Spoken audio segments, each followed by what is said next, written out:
In the meantime, I'd got really bored and had come back to my roots in New Zealand and started my own jade carving shop here in Hokitika. That worked perfectly well. It was a good little business during the summer. At that time, we actually have a tourist season which was only over the summer. And during the winter time, I was going back to Queensland to do contract nursing for people up in North Queensland at that time, who were really quite glad to get someone who they could send off out into the bush, and knew that I wasn't going to start crying for mummy or turn into a pumpkin at midnight. Turn into a pumpkin at midnight and want to come home again at great expense. They were basically 3-month contracts. The majority of the time that I worked doing those contracts was from either the acute community mental health assessment team based in Cairns, or the community teams that were based either in Northern District or Southern District, with Cairns more or less as the middle area. In the Northern District, I was sent off to various places, from Thursday Island to Cooktown, and from Cooktown basically I had the overall responsibility of looking after people with mental illnesses in the Aboriginal communities which are closely associated with that area, in particular Hope Vale, and the other one was called Wudjil. Both hangovers from the old colonial days, where the churches set up houses and shops and garages and all this sort of stuff, and then proceeded to get totally disparate people and jam them into a place and expect them to behave in a English civilised fashion, simply because they now had English civilised accommodation. Were they all different tribes? All different tribes. And of course they've all been fighting each other, or dealing with each other, or trading with each other, or whatever. The same problem as every big families have. It's spread out over a big area. And then they were suddenly jammed in with God looking after them, and the whole situation had deteriorated completely in both those communities, to the point where alcohol and drugs and hopelessness were the key ingredients for the whole place. Wudjil was a community of some thousands of people scattered throughout the area. They had a beautiful brand new government built mental health clinic inside the compound. We had 8-foot corrugated iron walls around it, lovely little flats inside them, but you didn't go out. Like a prison? Yeah, exactly. Like a prison. Mind you, was Seaview like that up here? Seaview wasn't actually, no. Seaview was always part of the community, even though it did have some areas that were lock-up areas. That always, the majority of the long-term patients in Seaview were part of the community. There wouldn't be a kid alive that plays for the Kiwi Rugby Football Club that doesn't remember 2 or 3 characters who lived at Seaview who were Kiwi supporters, and that's a rugby league team, yeah? Well, no, it's a rugby union team. That's a rugby union team. Okay, sorry. And they were accepted in the community here because they were part of the community, basically. The majority of people did not leave Seaview, like on a day-to-day basis. They lived there, and there were always community activities happening for them, everything from bingo games to dances and stuff like that. So the actual institution itself ran quite as an independent community, but part of Hokitika as well, because of course the majority of staff lived here anyway. A lot of them have been related to the people there? So, not really, no.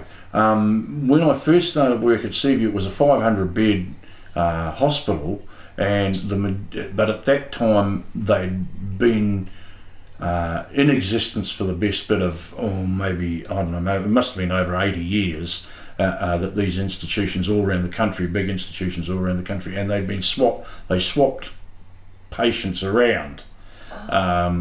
So if they got too full in Nelson, they'd send some down to Seaview. If we got too full in Seaview, we'd send some to Dunedin. If they got too full, etc. Yeah. Same thing. Yes, there were family members in there, unavoidable in a small town. Mostly, though, they were in the admission and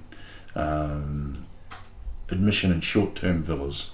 They didn't stay. They weren't long-term stayers, you know. Yeah.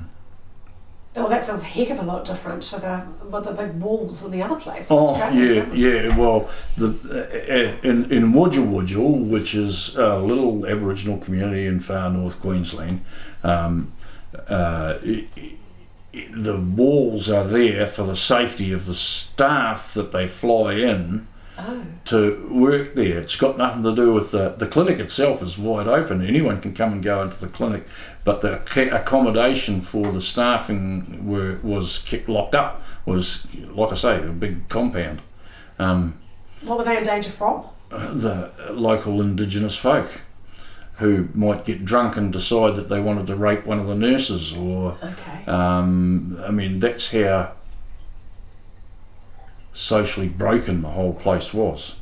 Did you find it in any way an advantage to be working with them as a Māori? Did they acknowledge you as Indigenous and feel more confident with you than others? Funnily enough, it had nothing to do with being Maori. It was all to do with being male. I went to Hopevale to relieve the girl who'd been running the clinic up there. She lived there full time, but she needed a holiday. You know, hadn't had a holiday for 2 years, this girl. And I got up there and took over, and she said she'd take me around and introduce me and show me around. And we went to Hopevale and met the people there. And that very day, I got invited to a meeting of the male elders, and she was excluded. She wasn't allowed in there. Which makes sense. If they have male elder meetings, why on earth would a woman go in? But the male elders were also the ones that controlled the finances and controlled the alcohol import and export. They controlled everything in the place to do with the money and supplies. That sounds very Maori. Well, it was a bit like being at home. I'm just reflecting on it. I'm thinking of all of the tribal organisations I've worked with where the men control all the money and the women do all the work. In this case it's very true and still quite prevalent at the time. There was no kind of coordinated effort between the Aboriginal elder males and the females. They had their own traditional duties that they carried out, but they really didn't have any say in the day-to-day financing of the place. Sad to say, in our cynical attitude, we started calling the place Hopeless Vale instead of Hopevale, because it really, really was. Their hospital, their general hospital, consisted of one of the old prefab buildings that they'd put up in the just after the Second World War, and had never been improved since. It was very, very rough and run down, but also their staff accommodation was a big compound as well. But 9 times out of 10, what happened was when registered staff, GPs, doctors, nurses got sent in there, they only stayed for whatever clinic it was they were attending to, and then they'd get back out again. They didn't stay overnight. It was only 1 or 2 general nurses that were left in there, and they were rotated on a very regular basis, and every now and again the police would come in, shut them down anyway, and so it's too dangerous, you've got to go. So what happened when you met the men? You said on this that was fine. introduced me to the two guys who were their field officers or field operatives, if you like, and there were two of them because there were two different tribes stuck in this place, and one of them couldn't deal with the other tribe, wasn't allowed anywhere near them, so they had to have two, one to deal with this tribe, one to deal with that tribe, and neither of them liked each other, although they all worked for the same sort of organisation.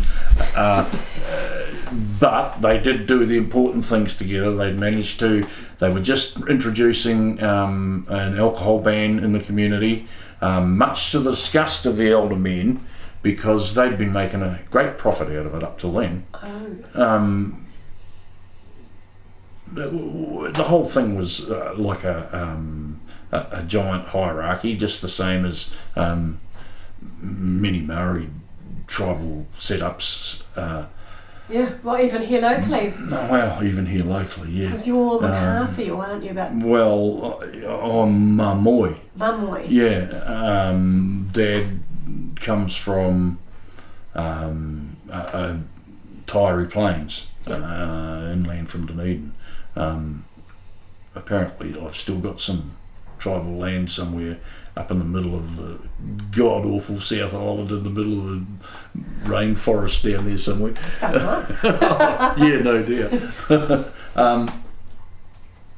So the big problem with providing health services for these people were A, they didn't want them.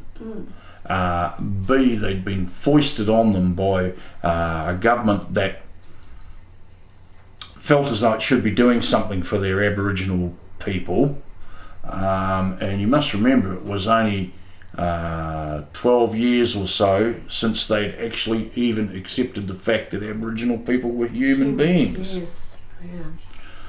And of course the guilty consciences of the people sitting in the big cities and the white people sitting in the offices said, "Oh, we'll give them some money, we'll build them a beautiful hospital, and we'll build them a nice power supply, and we'll build them a new TV station, and we'll build them all this, and we'll build them all that."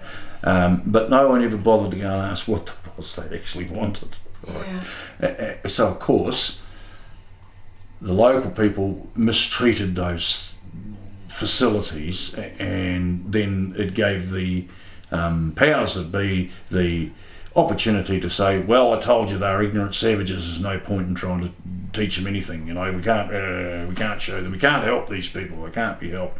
Cut the funding." A prime example is in Hopevale. Up until then, there had been a school there which consisted of primary through to junior secondary school. After that, the kids were sent away to boarding schools in different places, mostly at Townsville, because Townsville was the educational centre for most of Queensland. Most of the outback kids in Queensland went there. But they didn't have a preschool, and they decided that they were going to build a preschool for these kids, and they hauled in the independent contractors and got the cheapest independent contract they could. This is all with government funding, so it wasn't the cheapest one, it was just the best one they could grab, who was prepared to go and do the job. And they built this preschool for the little kids, and it was, had they tried to do the same job anywhere else in the world, these contractors would have been fired straight away. It was a shocking effort. It was just a waste of new materials, basically.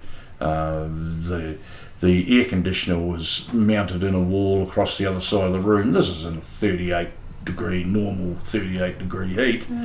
The air conditioners for little kids across the other side, mounted in the wall. You couldn't open the windows, which is what they did at home, but it had an air conditioner in it, but it wasn't plugged in, it had no power. They had to run the extension cord through the middle of the kids' play area to a plug mounted in the wall on the other side of the room.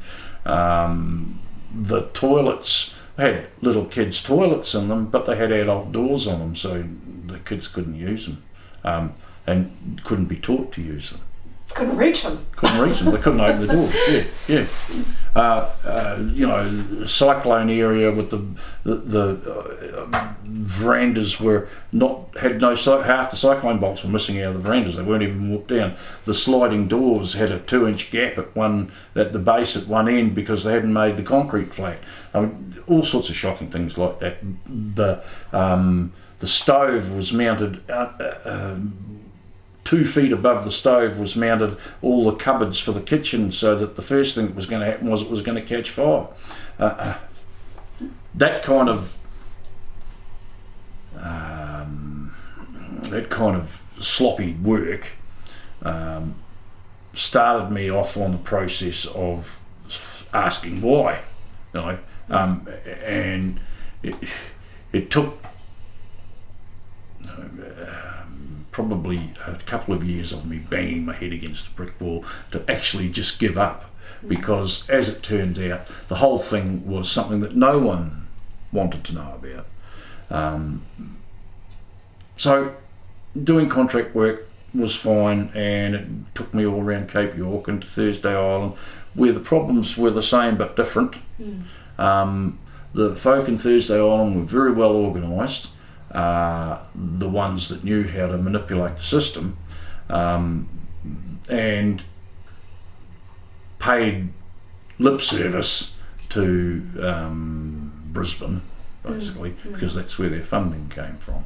But they were clever enough and united enough, even though there was all separate islands everywhere, they were all, you know, clever enough and united enough to set up their own little community help centres. Some of them were just 4 poles in the ground with a thatched roof and mud stacked up in between the walls. You know, some of them were brand new government installations with air conditioning and lino and all the rest of it. You know, but they were busy modernising their whole outlook towards both health and welfare, and it was working, sort of. Where the kids fitted in all this were they fended for themselves or they fell by the wayside. In the communities, in particular the Aboriginal communities in North Queensland, the children either survived or became both drug addicts or alcoholics, and or both. The local young youth discovered that, you know, they could make money selling marijuana, but that's not what the bikies in Brisbane wanted. The bikies in Brisbane traded them amphetamine for marijuana, and suddenly we started to find kids that were rolled into the fire or had hung themselves, had committed suicide in front of the hospital, or had disappeared completely off the map, never to be seen again. No one knew where they were or where they'd gone or what had happened to them. You know, that happened a lot anyway.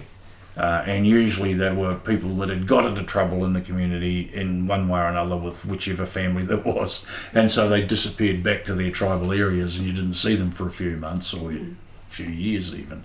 But with the introduction of the methamphetamine into those closed societies, there was just staggering deterioration in both mental health and physical well-being.